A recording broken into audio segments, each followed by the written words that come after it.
헬스케어 클래스 강대원 약사입니다.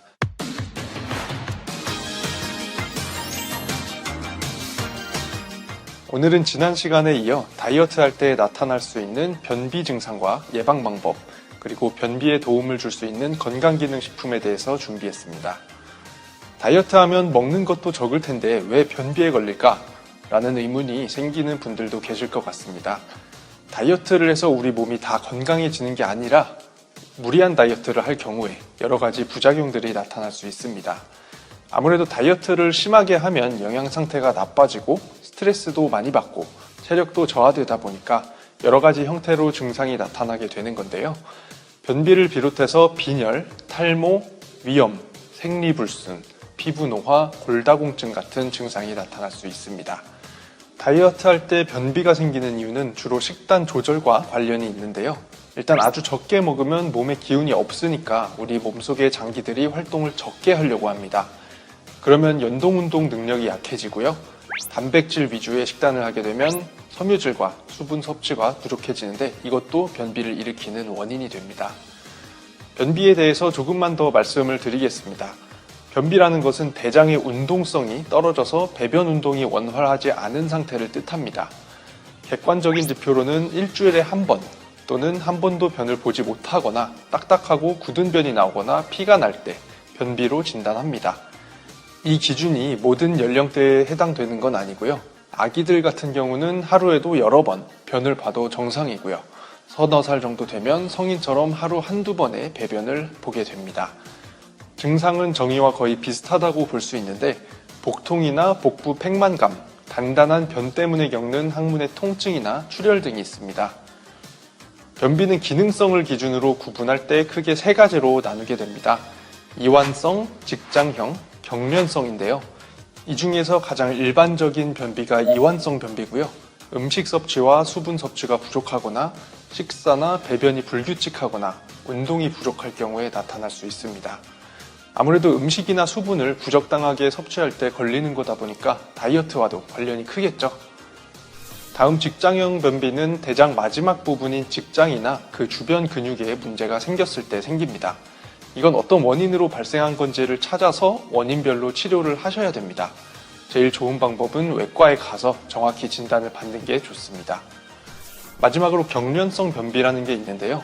이건 스트레스를 많이 받았을 때, 술이나 커피를 많이 마셨을 때, 설사약이나 항생제 같은 약을 많이 먹다 보면 발생할 수 있는데요. 얼핏 보면 생활 습관 때문에 오는 거니까 이완성 변비랑 비슷한 것 같지만 경련성 변비가 오면 설사와 변비가 번갈아 가면서 온다는 특징이 있습니다. 피로가 간 때문이라고 하는 간장약처럼 변비약도 TV 광고에도 자주 나오기 때문에 익숙하신 게 하나 있을 텐데요. 그 외에도 여러 가지 변비약이 당연히 있겠죠. 여러 가지 변비약들은 작용하는 방식에 따라서 크게 4가지로 나눌 수가 있고요. 식품의약품안전처에서 잘 정리를 해놓은 자료가 있어서 한번 가져와 봤습니다. 먼저 변의 표면 장력을 약하게 해서 변이 말랑말랑하게 해주는 연변화제라는 것이 있는데요. 이건 전신에 흡수가 되고 의존성이 생길 수 있다는 문제가 있습니다. 두 번째로 삼투압성 완화제라는 것은 대장 안에 삼투압을 증가시켜서 대장으로 수분이 많이 들어오게끔 해서 변도 불러지고 연동 운동도 잘 되게 하는 것인데요.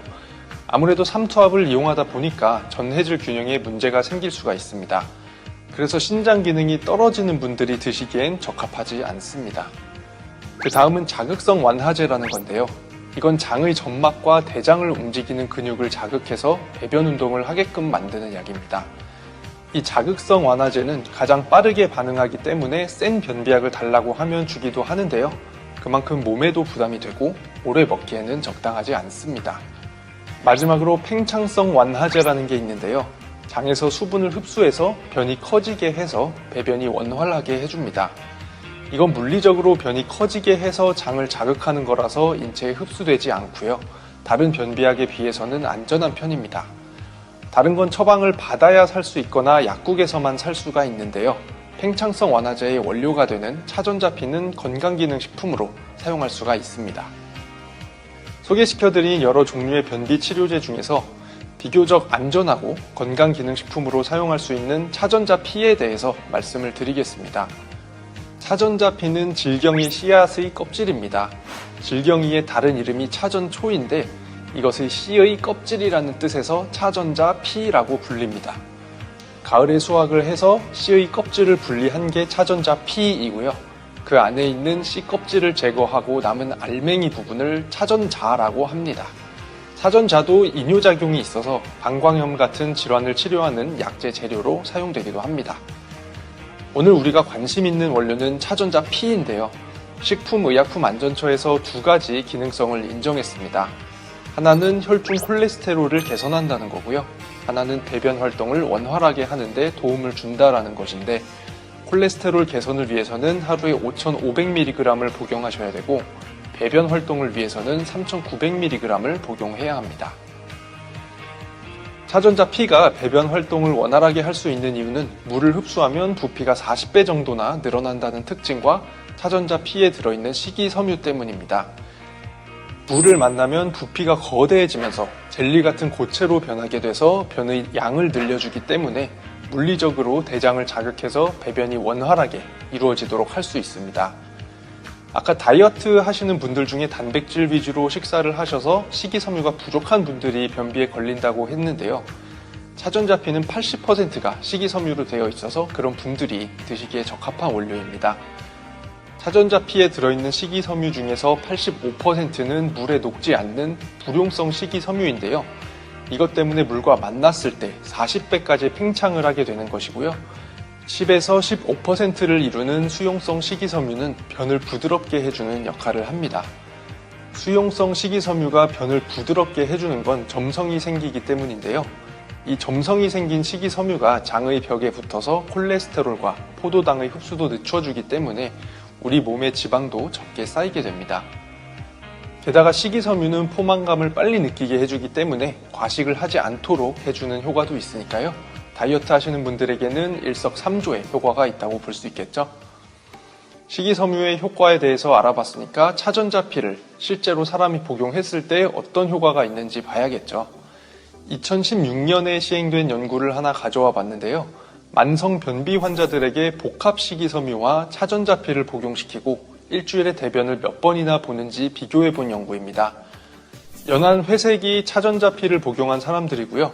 차전자피의 효능도 식이섬유에서 나오는 거니까 복합 식이섬유와 얼마나 차이가 있는지를 보는 것보다는 섭취 전과 후에 얼마나 향상됐는지를 보는 게 의미가 있습니다. 맨 왼쪽이 복용 전인데 일주일에 평균 1.5회 정도 배변 활동이 있었습니다. 그리고 복용 일주일 후부터 복합 식이섬유를 섭취한 사람들과 차전자피를 섭취한 사람들의 배변 횟수가 3에서 4회가량으로 증가한 게 보이시죠? 이런 연구들이 오래전부터 많이 진행이 됐기 때문에 차전자피의 효과는 믿고 사용하셔도 됩니다. 이번에는 차전자피가 들어있는 건강기능식품을 소개시켜 드리겠습니다. 바로 애터미 차전자피 식이섬유라는 제품입니다. 식품의약품안전처에서 인정한 건강기능식품 마크와 우수 건강기능식품 제조 기준에 적합하다는 GMP 마크를 확인하실 수 있고요. 차전자피 4,400mg이 주 성분으로 들어있습니다. 스틱으로 들어있어서 휴대하시기가 편하고요. 물이 있는 곳이면 어디서든 드실 수가 있습니다. 그리고 설탕이 아니라 프리바이오틱으로 사용될 수 있는 대체당과 여러 가지 다이어트와 변비에 좋은 부원료를 사용했기 때문에 맛까지 좋아서 부담 없이 드실 수가 있는 제품입니다. 차전자피는 씨앗의 껍질을 먹는 것이기 때문에 농약이나 오염에 노출되지 않는 것을 고르는 게 중요한데요. 애터미 차전자피 식이섬유는 2번의 선별 과정을 거치고 살균 작업이 이루어지고요. 이 과정에서 중금속과 농약이 있는지 분석을 통해서 확인을 해주기 때문에 농약이나 중금속을 비롯한 이물질에 대한 걱정 없이 안심하고 드실 수 있습니다. 그리고 부원료가 10가지나 추가로 들어가 있습니다. 기본적으로 10가지 모두 식이섬유가 들어있는 제품들인데요. 한 가지씩 살펴보겠습니다. 우선 변비 개선으로 유명하고 칼륨, 칼슘, 비타민 A가 들어있는 푸른이 들어있고요. 빌베리, 크랜베리, 블루베리와 아로니아에는 안토시아닌이라는 항산화 물질이 들어있습니다. 이 안토시아닌은 콜레스테롤을 배출하는 역할도 해서 다이어트에 좋다고 합니다. 치커리는 유익한 장내 세균수를 늘려서 장 운동에 도움이 되고요. 난소화성 말토덱스트린은 수용성 식이섬유입니다. 그래서 혈당과 지방 흡수 속도를 늦춰주고 배변 활동을 원활하게 해주는 효과가 있습니다. 히비스커스도 콜레스테롤을 낮추고 변비를 완화시켜주는 효과가 있고요. 알로에는 차전자피처럼 배변 활동 원활에 도움을 줄 수 있다고 식품의약품안전처에서 인정을 받은 원료입니다. 애터미 차전자피 식이섬유는 이렇게 다양한 부원료까지 들어가서 맛과 효과까지 모두 갖추어진 제품입니다. 차전자피를 드실 때는 물을 많이 드셔야 됩니다. 차전자피는 물을 만나서 부피가 증가하는 원리로 배변이 잘 되게 해주는 거라서 꼭 물과 함께, 그것도 500ml 이상의 충분한 물과 함께 드셔야 부작용도 없고 효과도 잘 나타납니다. 애터미 차전자피 식이섬유는 분말을 드시고 나서 물을 드시는 방법도 있고 물에 타서 드셔도 되는데 물에 타서 드실 때는 꼭 섞자마자 바로 드셔야 잘 내려가니까 이걸 꼭 참고해 주시기 바랍니다. 애터미 차전자피 식이섬유는 변비가 있는 모든 분들께 추천을 드리는데요. 특히 다이어트를 하면서 식이섬유를 많이 안 드셔서 변비가 생긴 분들께 추천을 드립니다. 변의 부피를 키우는 거니까 장출혈이나 궤양성 대장염이나 맹장염 같은 질환이 있는 분들은 피해 주시는 게 좋습니다. 오늘 준비한 강의는 여기까지입니다. 건강한 다이어트 성공하시기 바랍니다. 감사합니다.